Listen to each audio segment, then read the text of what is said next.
Eh bien, salut à tous, c'est PCM Alex 14. On se retrouve sur la 8e étape du Giro. On est en compagnie de Nathan. Salut à toutes et à tous. Donc, je suis parti en échappée avec Edvald Boasson pour prendre les points. J'ai 3 minutes 30, 3 minutes, 3 minutes d'avance sur Rodriguez, mais pas Joachim, mais un gars de Landroni. Et Maxime Montfort, derrière il y a Alejandro De Marchi, et derrière encore il y a Santa Romita, oui. Et derrière ça roule pas, moi je veux pas rouler comme j'ai Edvald Boasson devant. Donc on va demander à Nathan ce qu'il aime dans PCM, soit le mode pro cycliste, carrière, multi, enfin il va nous dire. Donc vas-y Nathan. J'aime surtout le mode pro cycliste, c'est vraiment un Certains mode directeurs sportifs ne qui est devaient pas pensé apprécier l'échappée du sur jour au vu de la surtout montée en parce rythme du que peloton. il y a vraiment des beaux détails, même au niveau du palmarès, des prix, des transferts. C'est vraiment un mode qui est bien fait, quoi. Ok. Donc dans les modes carrière, tu préfères faire une équipe personnalisée ou avec une vraie équipe? Personnalisé, c'est vraiment c'est mieux déjà hein, parce que il y a vraiment cet esprit quand tu fais un en personnalisé parce que tu te dis tiens j'aime bien ce coureur là je vais le mettre et puis au moins tu peux vraiment gagner tu peux gagner des étapes de plat, de chrono, de vallon, de montagne, de pavé, tu peux vraiment mettre ce que tu veux dans ton équipe, c'est ça qui est cool. Ok. Donc on voit que tu aimes bien PCM. Quelle est ton équipe préférée en réalité? ETX et puis MTN QVK. Et ton coureur préféré, je crois que c'est Mark Cavendish, non? Ouais, ça tu le sais hein. Ah oui. Du coup, on va parler des championnats du monde. Qu'est-ce que tu penses de la prestation de Jérôme Coppel sur les championnats du monde du contre-la-montre? Il a fait un énorme chrono, hein, mais il est parti vraiment sur une grosse cadence, mais c'est con qu'il ait craqué entre les 35 et 40 derniers kilomètres.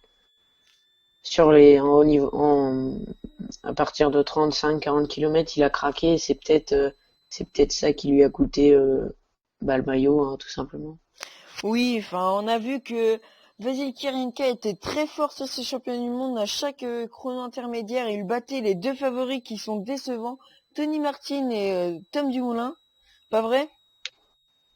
Ouais, ils étaient vraiment. Tom Dumoulin déjà était le jour J. On l'attendait non partant.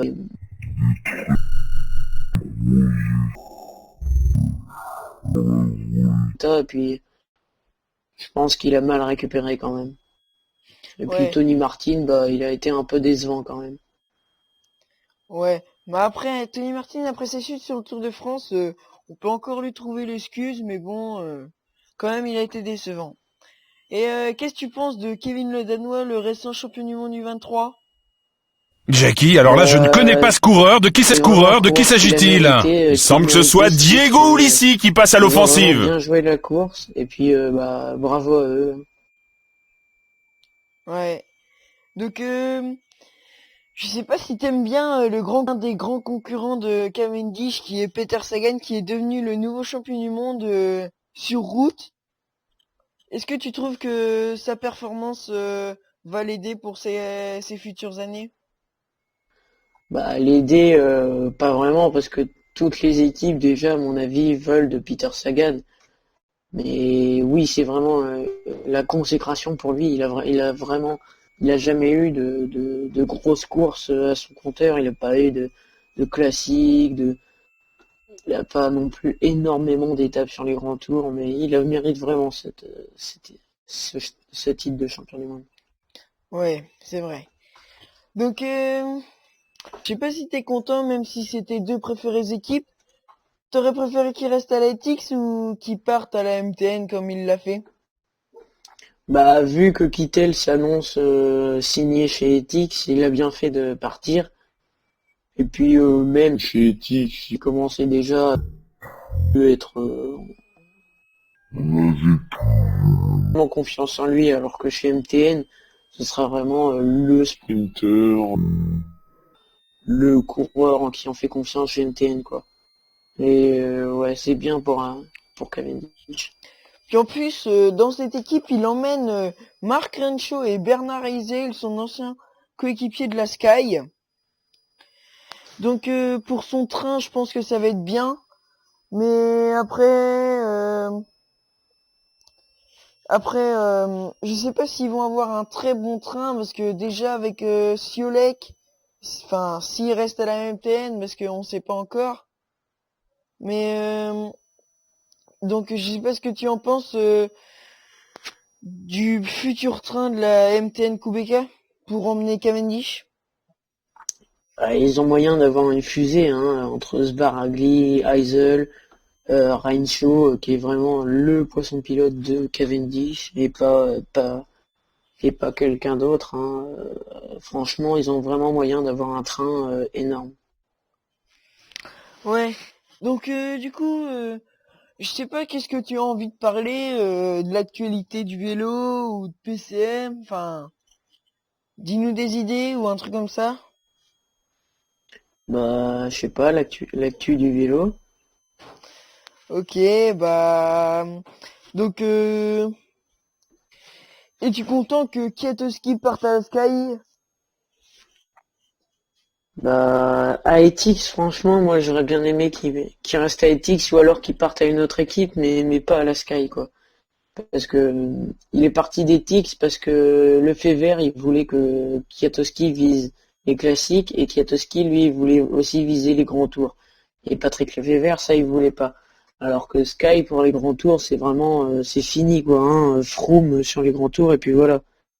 Et puis après, ils ont la grosse équipe sur le tour pour Froome, et puis après, bah, démerdez-vous, quoi. Hein, ils emmèneront la petite équipe sur le Giro ou sur la Volta, et puis Oui, c'est vrai Kwiatkowski se déroule. que la Sky est tout pour Froome sur les grands tours. Alors je pense que Kwiatkowski pour la Sky, ce sera un petit équipier sur les grands tours. Ils vont peut-être juste jouer sa carte sur les classiques ou même pas parce que avec Henao qui est pas mal, on sait jamais. Hein. Donc voilà. Donc là on est à Voilà, nous avons 93. dépassé la première moitié de course sur ce kilomètre. On est à 93 km de l'arrivée pour l'échappée.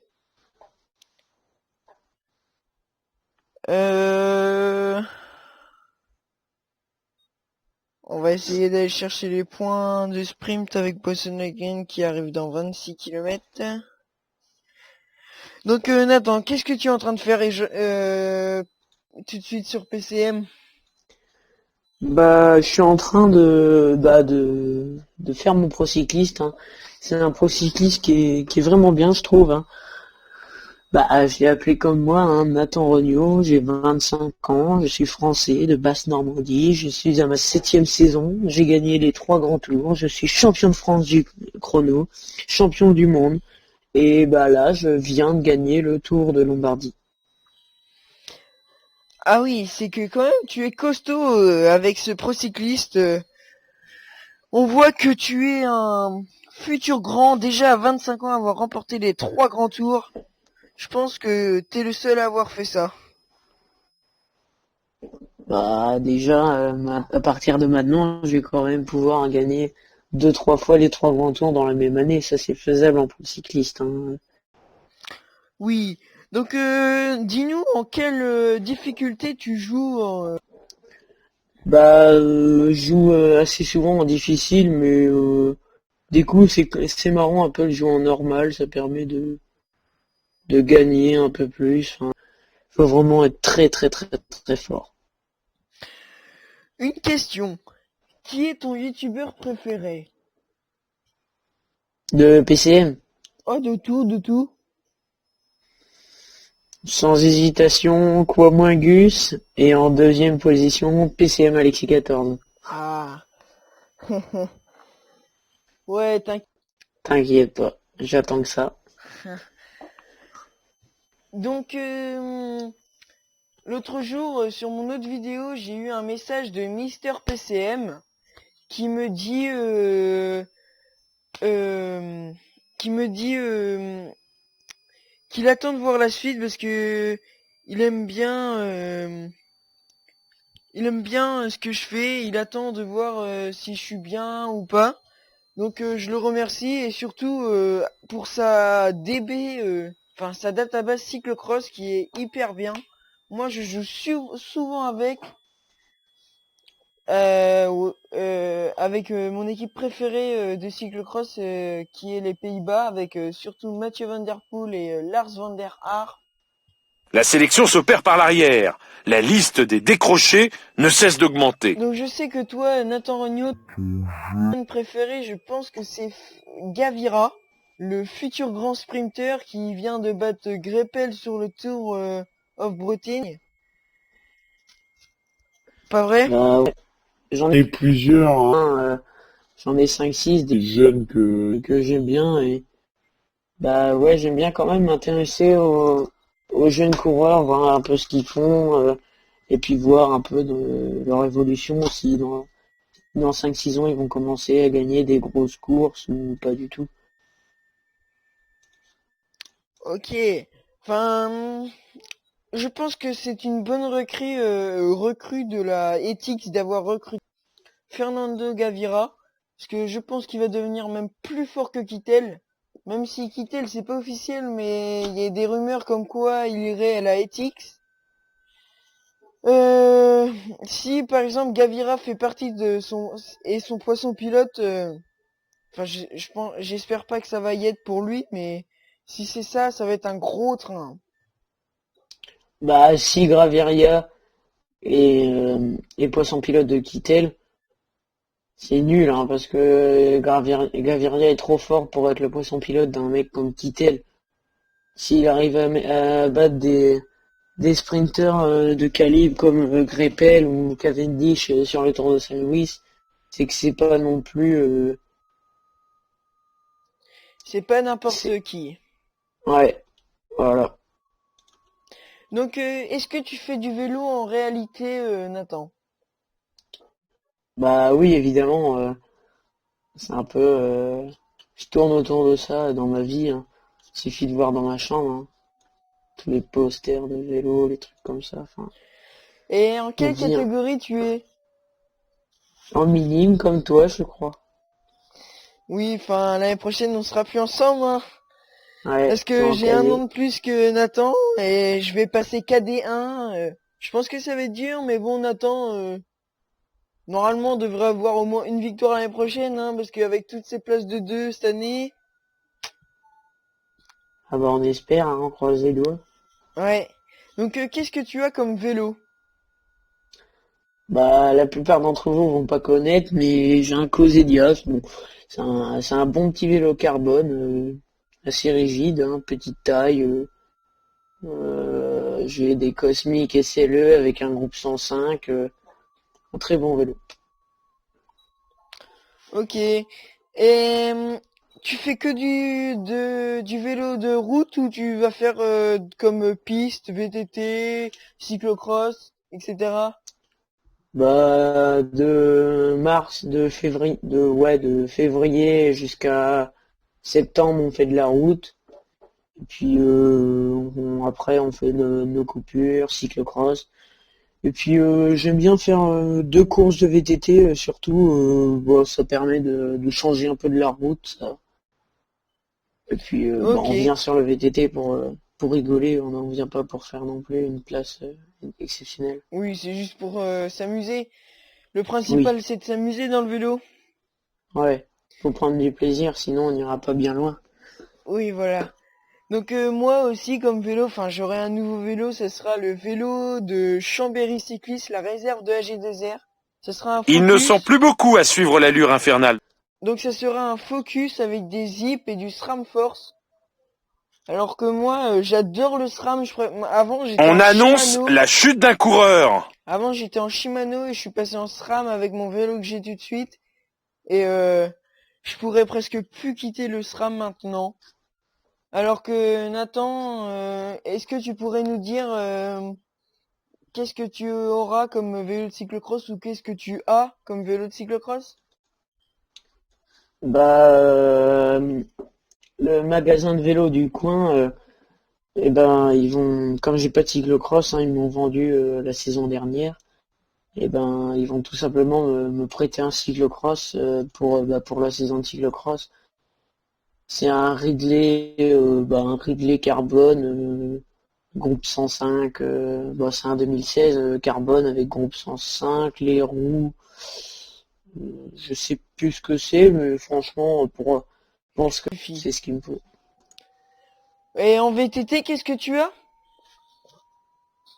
J'ai un Scott Scal 670 2004, mais je vais sûrement racheter un VTT à peu près la même gamme, mais en 2016. Le peloton réduit Mais l'écart j'ai pas non plus petit envie à d'y mettre petit. un prix énorme, surtout que je fais 2 courses par an, quoi. Voilà. Ok. Donc, Encore 15 kilomètres à parcourir. la semaine dernière, on était au duo normand qui se passe à Marigny, juste à côté de chez lui.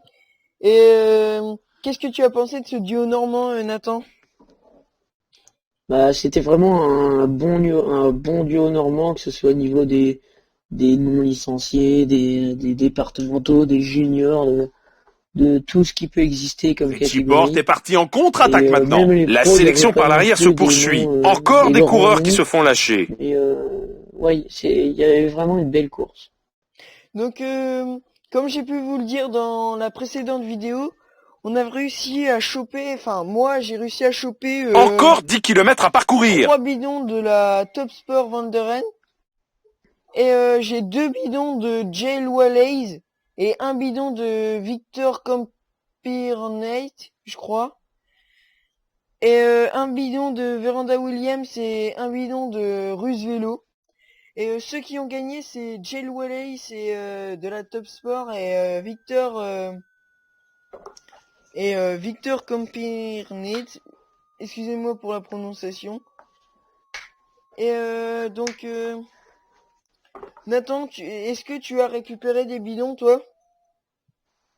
Bah, j'ai eu 2 bidons Top Sport Vlaanderen.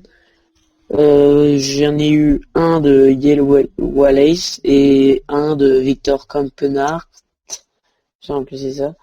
J'ai eu un Véranda Williams et un Russe Vélo. Les coureurs sont maintenant dans un Donc, passage à plus de 10%. plus un drapeau Europcar, des cartes Europcar, des posters Europcar, mais malheureusement pas de bidon Europcar. Oui, à noter que Europcar enfin, pour moi, vider leur stock parce que comme ils changent de sponsor l'année prochaine et ils deviennent Direct Energy, Encore 5 kilomètres à je parcourir. pense qu'ils vidaient leur stock de cartes, de posters et tout ça. Parce que, comme ça devient Direct Energy, et ben, voilà.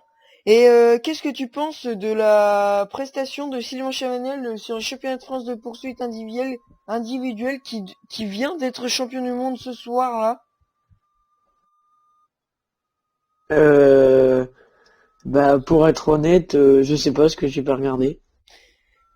Oui, donc moi j'en trouve que Sylvain Chavanel s'est mis à la piste, enfin pour battre le record de l'heure.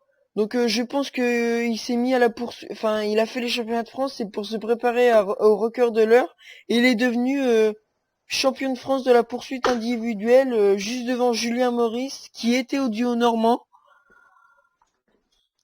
Oui, je crois qu'il était au duo normand, Nathan.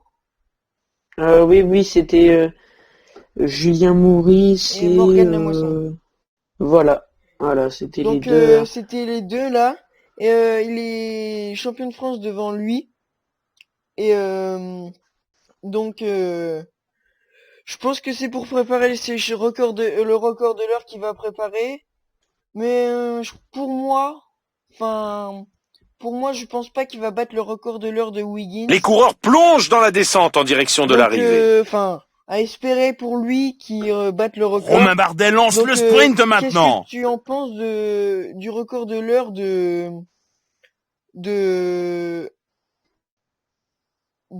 Sylvain Chavanel, Nathan?